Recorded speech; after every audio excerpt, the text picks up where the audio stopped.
Actually, that's news to me. I did not know that. Okay. Was this a hoax or a misunderstanding? I could be any and all of the above. I don't think we really know what the genesis of this whole incident was. Do you know exactly who called 911? No, I don't. Is this one of those situations where even though it ends up not being founded, you're happy that your employees went with safe rather than sorry? Oh, absolutely. And that's what they're trained to do. I mean, we train, they have to take care of the patients. We have patients who need continuous care, and we don't abandon the patients, but those who can, they shelter them and the patients in place. I know that some patients were taken into safe areas and locked down with the staff as they could, and as much as they could to protect all of the patients and the rest of the staff. Who called the code black? Ultimately, our operator makes an overhead call. Our admitting staff were made aware, and they called our PBX to do the code black overhead. When you say made aware, were they made aware, like patients told them? They received a call. I don't know who called. Again, it's unclear to us at this point how all these calls transpired. Please. You have something to add there? Yeah, please. So, and I know he's not aware too much of the investigation portion of it, so I wanted to clarify was the initial origin of the call was placed from the hospital, so that investigation and some follow-up is still underway. So there are many details that we still have yet to discover. But at this point, we do know that it was made here, at least to us. Sergeant Holcombe, do you know about that shattered window? Yeah, I would clarify about the shattered window. Initially, it came out as a shattered window. On a second assessment of that, it ended up just being a smudge in the window. So there was no shattered window. No evidence at all of shots being fired anywhere in the hospital or outside the hospital. And there were absolutely no injuries even as people went into lockdown in panic mode or anything like that? To my knowledge, no. No injuries.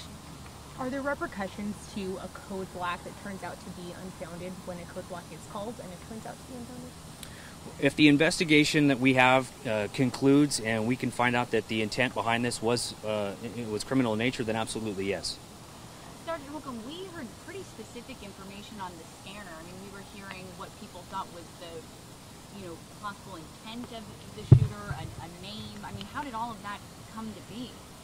I'm not sure the origin of how the names came out, but we have cleared anybody mentioned by name on the scanner, on the radio, and it's been checked out. There was no involvement. And it's unclear if it was a patient who initially reported this or if it was an employee?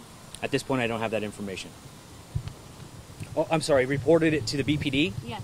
I believe it was an employee that reported it to us. Well, what time was it?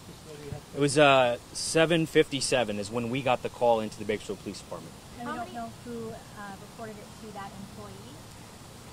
That is still under investigation. I don't have the information for that right now. Do you know how many BPD officers, how many firefighters respond? I know there were a ton out here. Yeah, in my estimation, just looking around, we didn't keep track, or at least I haven't seen anybody keeping track, but there was probably well over 100 emergency personnel, which included halls, CHP, the fire personnel. Of course, you guys saw the helicopter, so we thank the Kern County Sheriff's Department. But yeah, all those agencies responded for the effort. Yeah, I would say at least 100.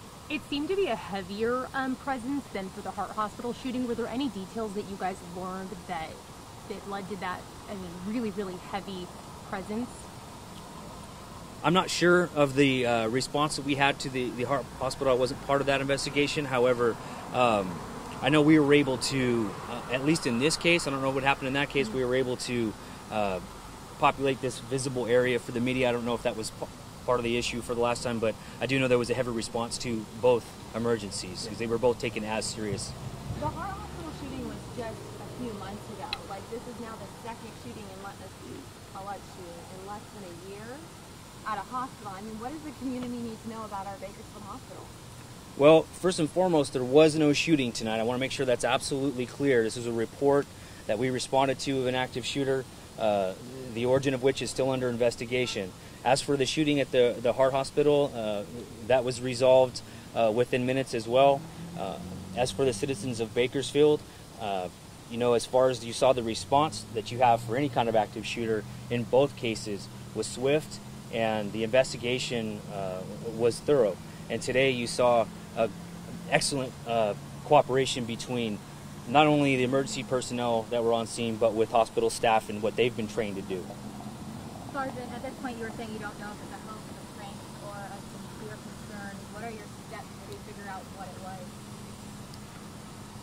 Well, at this point, the investigators are going to have to meet together and investigate the origin of the initial call and go backwards from there. It's just going to be a standard investigation as far as all of the techniques that we would have to employ, so we would use them. Do you know how many rooms were cleared? I don't have a number of any kind of rooms cleared. It's important to notice too that when an active shooter in a hospital, there was a number of personnel that were secured in place to sustain the necessary services for the hospital as well. Do you know how many people were inside? I don't have a number of people. That probably would be something we'd have to get at a later time. Thanks, Sergeant. Okay. Thanks, sir. All right. Thanks, guys. Thank you.